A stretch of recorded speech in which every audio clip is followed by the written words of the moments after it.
Hi guys, welcome to my channel, Lighting Your Sunshine, where we like to shine a light within and empower ourselves. So I already pulled cards. I pulled them probably like 2 days ago, and I've been trying so hard to record this message, and I have been interrupted so many times by so many different people that it's actually kind of a trigger for me now. At the beginning, I was pretty flexible, I was pretty understanding.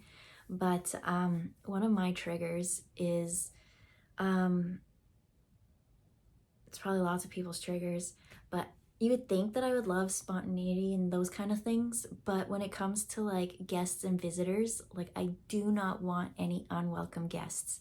So when I'm in my space and I'm like in my relaxed mode, I don't want people barging in and make me feel not safe in my own space, because this is my healing room. This is where I go to take time so that I can release things that I don't feel comfortable enough to release in front of other people. And so this is a trigger or a pattern my whole life. I remember the first time it happened, I was so fucking sideswiped. I was home alone and all of a sudden there were people in my house. Like, what the fuck? And then it's been a pattern throughout my life that it's just grown and evolved. And the people who would walk into the room, the stories get crazier and crazier. But I never dealt with it because at that time it triggered fight or flight. I was in flight. I was fucking running away from that emotion. I was not going to feel that. I was not going to deal with it. And I didn't. And so now that I'm older, anytime an unwelcome guest comes, again, within reason, at the beginning, you're pretty flexible. But if you have your own day planned and your own routine and everything like that, I think it's kind of disrespectful for someone else to just kind of show up and expect you to change your life to fit their routine now. I'm here. I didn't invite myself or let you know I was coming, but I want you to uproot your day and I want you to now entertain me. And I'm always like, damn, that sucks, because I had so much that I wanted to do. Like, I'm such a planner that I hate unexpected guests. I don't know. Rant over. But okay, no, the whole reason of that rant, I didn't want to get too personal on here, but I'm feeling low vibration because this is something that I've been avoiding. And now that I've been avoiding it for so long, it's turned into fire energy, which is exactly what today's reading was about. So maybe I wasn't meant to be high vibration to share this message. Maybe I really just had to come a little bit lower into that healing space where you're not trying so much. So let's go through the cards and I'll just tell the story. So the first one we have is vibration, followed by learning, with the strength card in reverse, negativity in reverse. We had Guard, and then we had Two of Pentacles, or else known as the Barometer Earth Star Mushroom. So the story here, let's put them back in this way. It started off with the vibration. And there was two things that stood out in the vibration. First, it was the bat and how it was nighttime. Actually, no. First, it was all the colors, and then it brought me to the bat and how it was nighttime. And so in order to see all these colors and these depths, you do have to take away your physical sight. It is to be felt or heard or listened to in a different intuitive way. Because these colors are so bold that your physical eyes themselves cannot see them. So what they wanted to explain was how like bats use sonar and they take away their sight.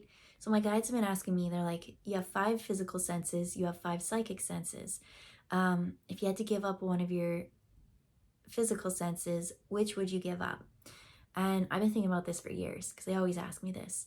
And I've thought about it, and it would be sight. I would give up sight. And I know we rely so much on sight, But once you take away sight, you actually see so much more. Because an example is with our sight, things and the molecules or whatever, like this cup can only be in this space. You can't have two cups in the same space. But when you take away the eyes, you now have humming and vibration, and you feel, you hear, you know, you use all the other ones as well. And so the tiniest hum, you can pick up on that tiny frequency over there. And once you notice that, it almost like it becomes bigger. It takes up the same amount of space as every other sound. An example would be rush hour traffic. There's so many horns going off in that same space that there's more there once you take away the eyes to understand and see. And so with that, there's that color.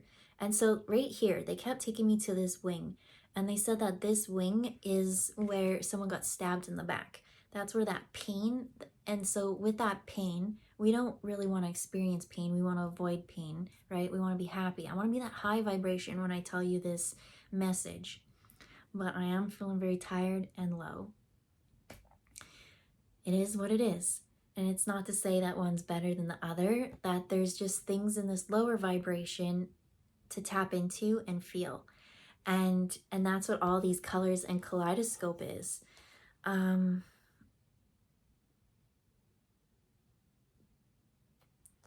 Yes. So then it did go on to the next card. And when you zoomed in, there's so much, right? There's all nature, right? The earth is so expansive. But it was talking about really zoning in onto the tiniest minute detail, like the ladybug there. And it was like, once you find that wonder that there's so much around you, and when you actually zone in on the tiniest thing, they kind of showed it like a Fibonacci sequence when you go to the center, and then it like breaking out into like fractals, how it just goes and goes and goes, how that simplest, tiniest thing that could get overlooked has all the answers to the universe, they say. And so this one is where it kind of started talking about the importance of daytime and nighttime. So we do need to have a good nighttime routine in order to settle ourselves, to stop all that extra chaotic energy we're taking in. I only call it chaotic energy because when we see stuff, not all of the things that we see is actually meant for our brain to process, but it's still there. And so you take in billions and billions of bits of data for your brain to process. And so if you don't stop that, if you're constantly consuming things and you're doom scrolling and like so much information to process, you do need that slowdown time. You do need to stop and quiet the mind. So here, just let me see. As I said, this was 2 days ago, but the story's still there, so that's good. This was in reverse. So the tiger would have been strength. And so when we zoom in up closer on her, right, there's daybreak here. There is this divide, this change from day to night. And then when you zoom in up on the nighttime, that's where all the colors and the kaleidoscopes and the universes and galaxies and the real depths come out. And so, and then they zoomed in on here, and then it was like day and night again. So, what about that? We going back to the sonar, to understanding that the other senses now take over, and we can actually get more information with less work. We do need a good nighttime routine to settle ourselves in on that, but they're also saying that the sun and the daytime is just as important. So you also need a morning routine to help you kick up that fire. Because when you go into dream state, when you go into meditation, when you take away the sight, so they associated the moon with like water and emotions and healing, and the sun with fire and action. So in the nighttime or meditation time, or whatever time you take to take away the sight, the fire energy of listening and understanding what's actually going on.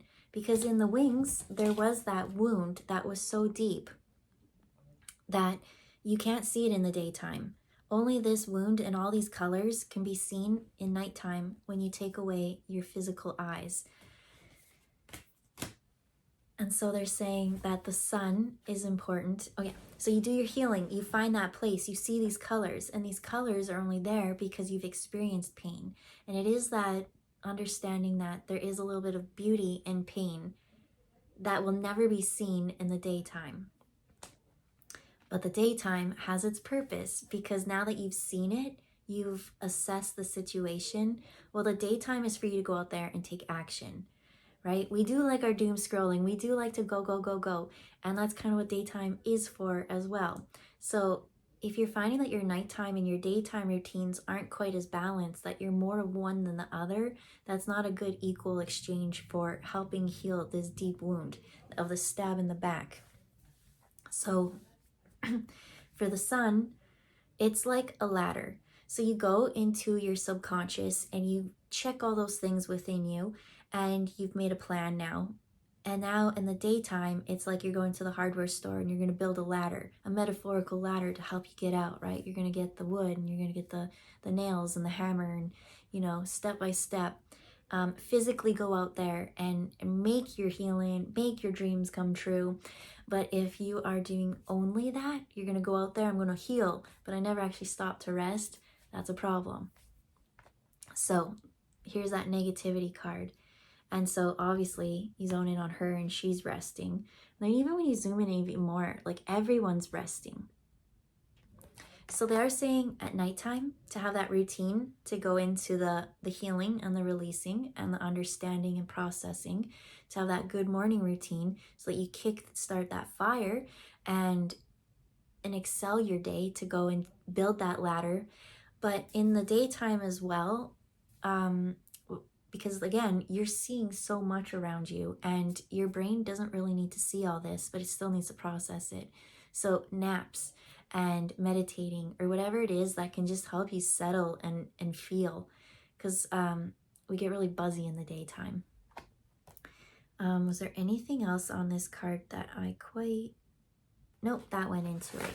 And so as it talked about that, it was saying you do need to take some time out in the daytime to settle the mind as well. And so here's where this came in, Fridgard. And so that is like the magical landscape, Mother Nature, where all the fairies and elemental realm live. In this place, it's a peaceful place where everybody's allowed to come and rest their mind.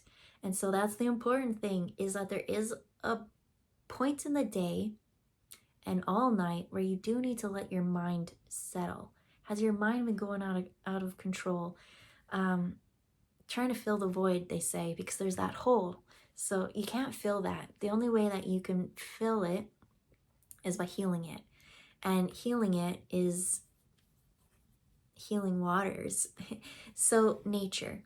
If you're finding that, you do all this healing in the nighttime and you just need that extra little bit of oomph, that's what Mother Nature is for. So this is a realm or a world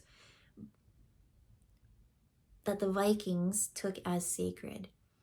So when it comes to Vikings, they had questionable actions, but when it came to honor and law and justice and things like that, like they held it to the highest of high. And so even the oath breakers were honored here, that this was a sacred place where no bloodshed happened, no cheating, no lying, no nothing. So when you did go here, you were allowed to rest and heal.